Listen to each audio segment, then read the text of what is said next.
They tied her wrists before the crowd even gathered. The rope cut into Lion's skin as she stood on the wooden platform in the middle of Dry Mesa, Arizona territory.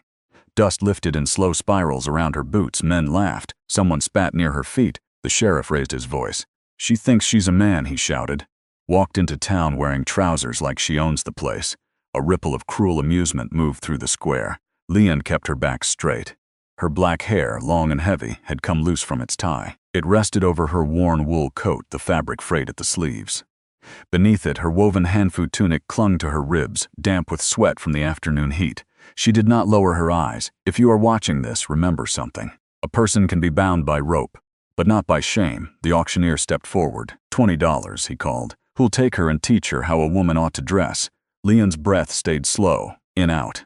She had crossed an ocean to stand here. She had survived worse than jeering men.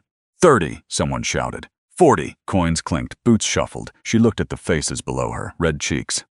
Greasy hats, men who believed cloth could decide a person's worth. Then she saw him, at the edge of the crowd, tall, broad shoulders, weathered brown hat. He was not smiling, his jaw was tight.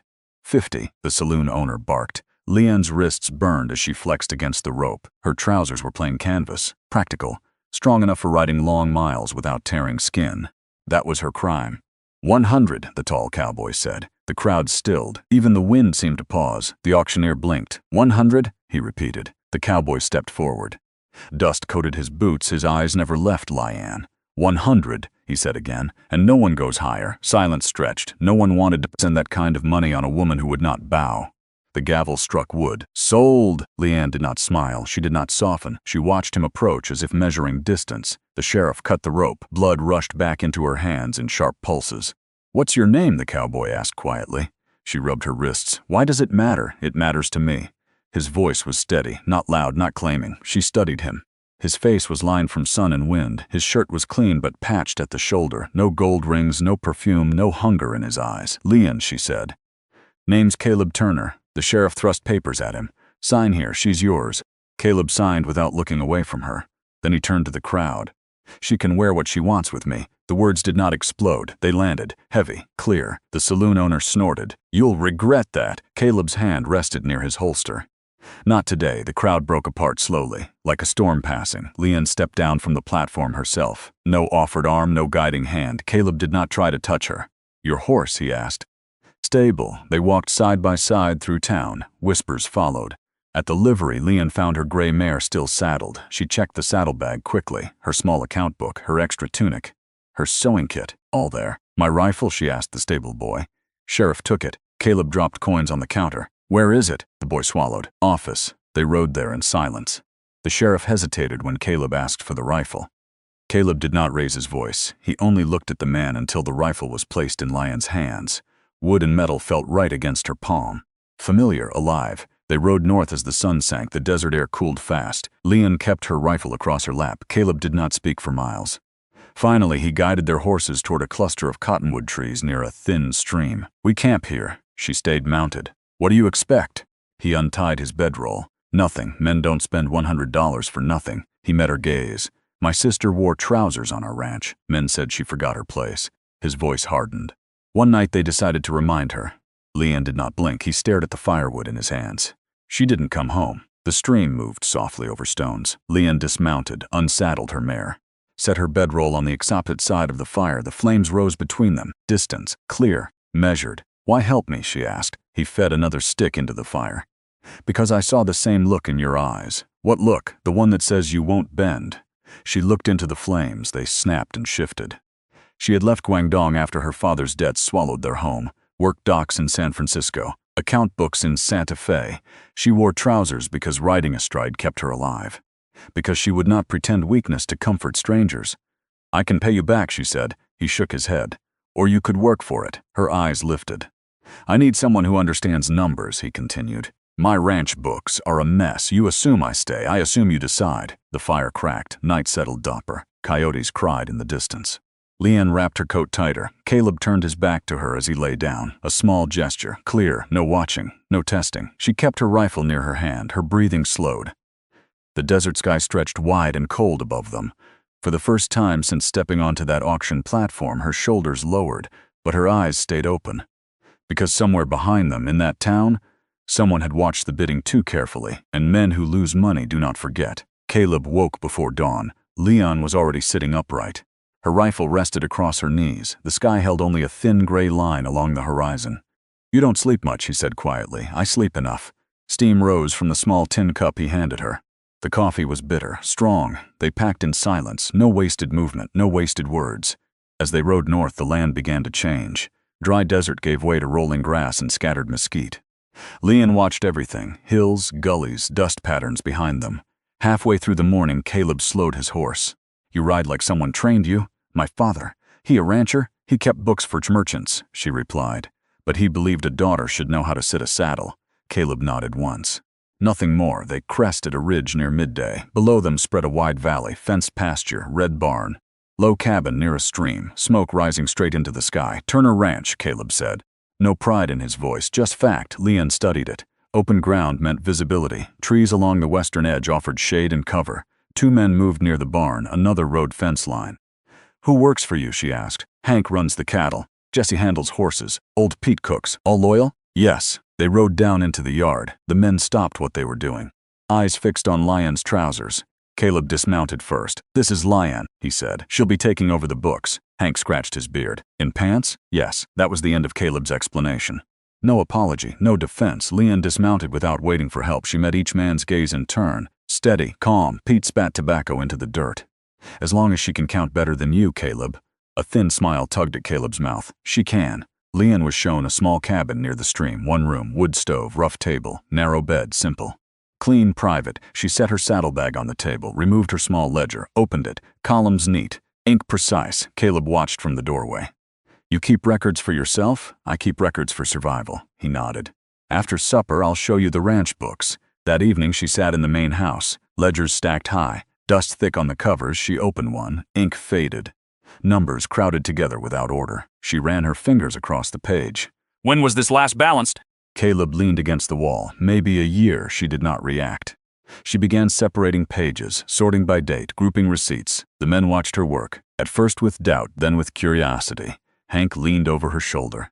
"You see something wrong?" "Yes." She turned the books so he could see. "You sold 40 head in spring, payment recorded for 38. Hank frowned. "Impossible, not impossible." She tapped the page. "Missing entry 2 animals?" Caleb straightened. "You certain?" Silence filled the room, not uncomfortable, focused. She continued working until the lantern burned low. Finally she closed the ledger. "I will need 3 days to put order here." "You'll have it," Caleb said. The next morning rumors arrived before breakfast. Jesse rode in hard, men in town talking. Caleb looked up from his plate. "About what?" "The woman you bought." Leon did not lower her gaze. "What are they saying?" Caleb asked. "Saloon owner. Name's Warren Cole. Says you stole his property." Leon's fingers tightened slightly around her cup. "Property?" "Claims he had first claim at auction." Caleb's jaw shifted. "An auction doesn't give ownership." "Cole don't care," Jesse replied. "He's been drinking. Says he'll collect what he's owed." Hank cursed under his breath. Leon stood. "Where is this man now?" "In town." She turned to Caleb. "You should not have spoken in front of the crowd." "I spoke because I meant it. Men like him hear challenge, not principle." Caleb met her eyes. "I don't regret it." She held his gaze for a long second, then nodded. "Then we prepare." The day moved with tension under its surface. Horses saddled but left near, rifles checked. No one said they expected trouble, but no one ignored it either. Late afternoon. Dust rose along the southern road. 3 riders, fast. Hank stepped onto the porch. "Company." Caleb moved beside him. Lion did not retreat. She stood near the doorway, rifle resting against her thigh. The riders slowed only when they reached the yard. Warren Cole rode in front, thick neck, red face. Silk vest stretched over his belly. "You got something that belongs to me," he called. Caleb stepped forward. "No." Cole's eyes shifted to Leanne. "There she is." His smile was thin. "You cost me $100. Lion's voice came steady. "No one owns me," Cole laughed. "Town says different." Caleb's hand hovered near his gun. "This isn't town." Cole leaned forward in his saddle. "You embarrassed me in front of everyone." "You embarrassed yourself." Silence tightened. Wind moved through dry grass. Cole spat toward the ground. "I'll take her. You can keep your pride." Leanne lifted her rifle, not aiming, not yet, just holding. Cole's men shifted nervously. Caleb did not look at her. He kept his eyes on Cole. "You ride away now," Caleb said, "and this ends." Cole's jaw flexed. "You think you can keep her safe forever?" Caleb answered evenly. "I think you don't want to test that." Seconds stretched. Finally, Cole jerked his reins. "Fine," he muttered. "But this isn't finished."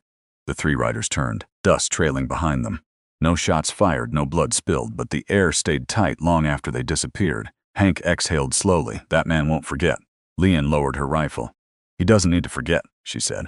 He needs to be stopped. Caleb looked at her, not surprised, not doubting. You got a plan? Her eyes were sharp now. Yes, she stepped back toward the house. And it starts with those books. Before sunrise, Leanne was already dressed. Canvas trousers, woven tunic. Boots laced tight. Caleb stepped onto the porch and saw her saddling her mare. You're riding to town, he said. Yes, he did not argue. He saddled his own horse. Hank and Jesse joined without being asked. 4 riders moved south through cold morning air. No dust, no wasted words. Dry Mesa was quiet when they arrived. Warren Cole's saloon stood open. Lanterns still lit from the night before. Inside, the smell of stale liquor hung heavy.